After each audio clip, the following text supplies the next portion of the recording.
Hi, I'm Lance Cottrell, Chief Scientist at Ntrepid. Today I want to talk about blending in.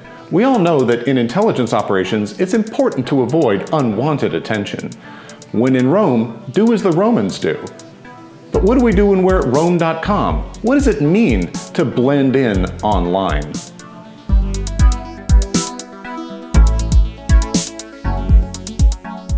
Avoiding unwanted attention is important during operations because it reduces the strain on your backstopping. If people don't think you look out of place, they're less likely to spend a lot of time and effort digging into your identity. Now, what it takes to protect yourself and look normal online depends on who's looking at you and what their capabilities are. So if you're worried about, say, a social media platform's operators or employees looking at you, then they have access to a great deal of technical information about your connections in your computer. Similarly, email often reveals a lot of information in its detailed headers, and that's shown to anyone you're talking to. But in many cases, only the social cues are visible.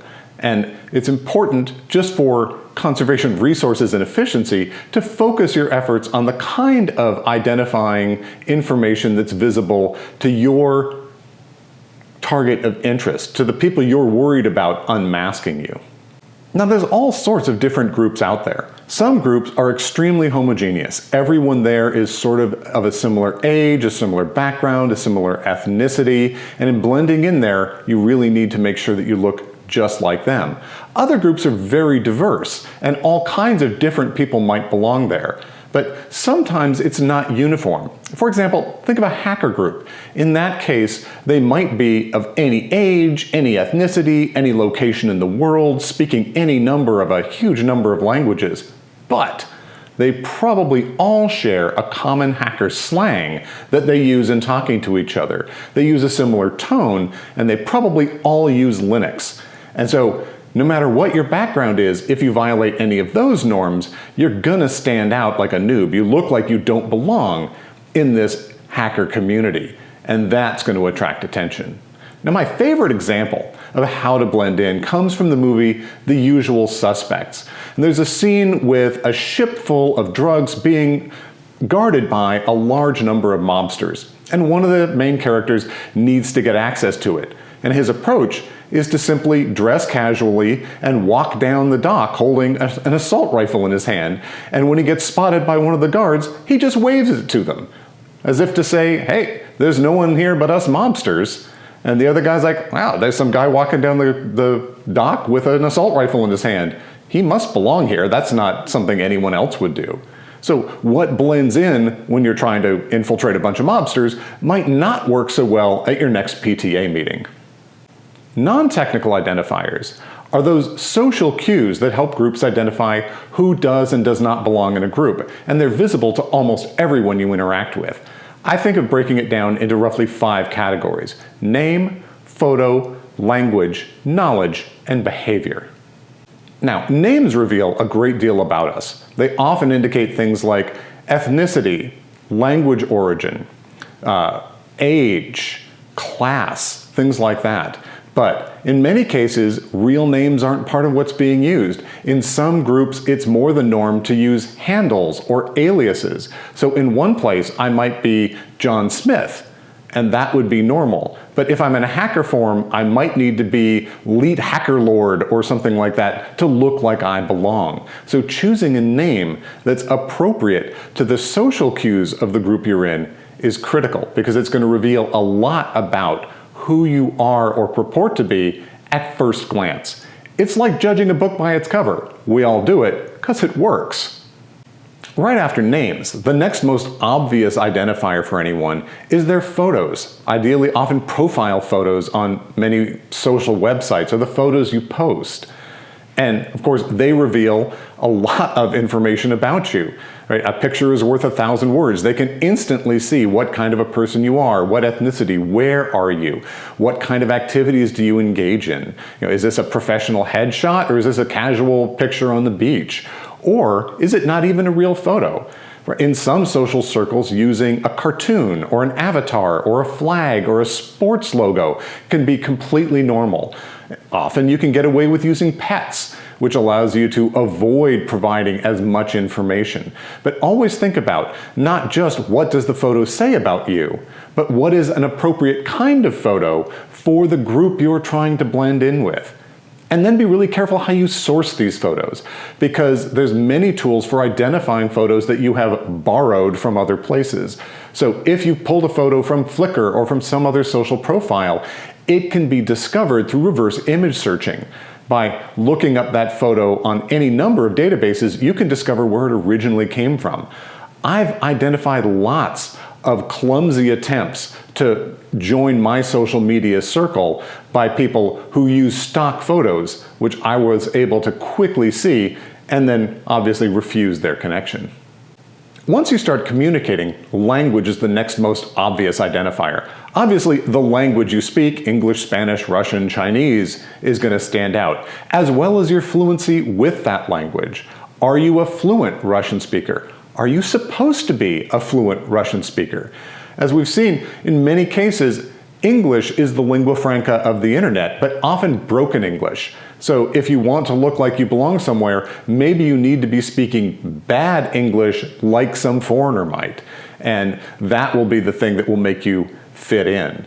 But also, are you using the right kind of words? I talked about slang before, and slang and vocabulary are really critical because within a group, they often develop very strong patterns of language, how they talk, what words they use. Do they use abbreviations? Are there strange things they refer to? Even inside information about group membership, who the other players are. Those are all going to be part of the way they speak. And also the tone they speak in. Are they using formal language? Are they speaking in full sentences? Or are there lots of abbreviations or jokes? Or are they riffing on each other in various ways? The way a 60-year-old male is going to behave in an online forum may be extremely different than the way a 14-year-old girl is going to act in her particular forums. And I would have a terrible time impersonating a 14-year-old girl. Their whole world is so alien to me, I think I would stand out almost immediately in any group that I was trying to operate in. Subject matter knowledge is another thing that quickly becomes visible. Many groups are almost defined by their subject matter expertise. When you go to a comic convention, people immediately recognize the insiders and the outsiders by their knowledge of comic books, of sci-fi, of all of the characters and the artists and the writers. Similarly, for car aficionados, they know all the makes, the models, the features, the engines, the special modifications that can be made, right? They appreciate all those things and can talk about them. And if you talk about those with facility, you look like part of that group. You've got that specialized knowledge. But if you don't have it, you look like either a rank newcomer or someone who really doesn't belong there at all. Finally, and most subtly, is behavior. Every action you take paints a picture about who you are. So, are you an active participant in the groups that you're involved with? Have you been a participant for an extended time? And if not, why did you just arrive here? What's the story that explains how you just discovered this community that you're trying to be a part of? When do you communicate, right? If you are pretending to be an East Coast American and you're only involved in a hacker forum from 8 to noon, Monday, Wednesdays, and Fridays, Eastern Standard Time, that's bizarre, right? None of these hackers are active on the forum in their morning, right? Culturally, they're a late night kind of group. You want to look like a late night person. Also, are you active in places other than the single place you're trying to infiltrate?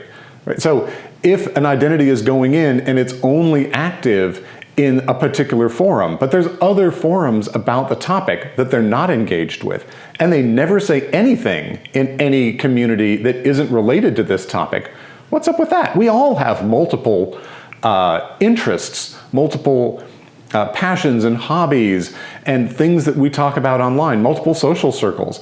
And so we need to be really paying attention to ensuring that that looks appropriate as well, because that can really raise questions if when you're Googled, that's all that ever shows up.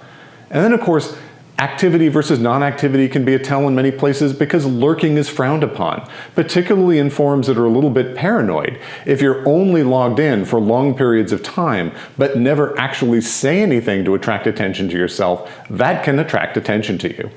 Now, Technical aspects of blending in may only apply in some circumstances where your opponent has access to that technical information, but it's still worth considering what technical information looks like it belongs. What platform are you using? Are you using a computer or a mobile device? Is it Mac, Windows, iOS, Android? What do the people in that space use? What's the normal behavior? Right? If you're in an Instagram world and you're always coming from a desktop, that looks weird because that's an almost only mobile experience. What kind of browser are you using? Are you using an up-to-date version of the operating system? Maybe the operating system needs to be Linux in some places where it should never be Linux in other spaces. If that's something that's going to be visible to your target, it needs to be appropriate. What IP address do you show? Is it where your persona is supposed to be? Does that connect you to an ISP or an organization that you shouldn't be affiliated with? Do you have a wrong time zone set, right? If the time zone doesn't match where you're supposed to be, that makes you stand out. Do you have cookies? Are you blocking all your cookies? Do the people you're trying to blend in with block all their cookies, right? All of those technical fingerprints need to not only hide your identity, but they need to make sure that that identity is not something that stands out from the other people operating inside that environment. And remember, people who are looking for interlopers don't need proof. There's no beyond a reasonable doubt required for them to say, I think you don't belong in this group. They're going to make a gut call, and as soon as they feel uncomfortable, they're going to start either taking immediate action or start digging more. As soon as they sense that loose thread on the sweater and start pulling, it's irresistible to try to unravel the whole thing. So it's an interesting situation that in many cases, an identity that blends in perfectly, but is actually sort of lightly backstopped, may perform better than an identity that has a huge amount of technical and non-technical backstopping and all of the pocket litter and all of the stories and all of the credentials, even maybe all of the legal identifiers. It doesn't quite feel right. That one may be the one that falls first. So the key to this is, if you can blend in effectively, if you look like you belong there, in many cases, you may avoid anything but very cursory scrutiny, because most groups have neither the time nor the interest to really do heavy analysis on everyone who joins the group. Now, if you're going after one of those groups, then you need to do it all. Thanks for listening to this episode. If you enjoyed it, please like and subscribe, and then click the bell icon to be notified every time we release new content. We release new episodes every other week, and we'd love to hear what you'd like us to talk about, so leave us a note in the comments. Till next time, ciao!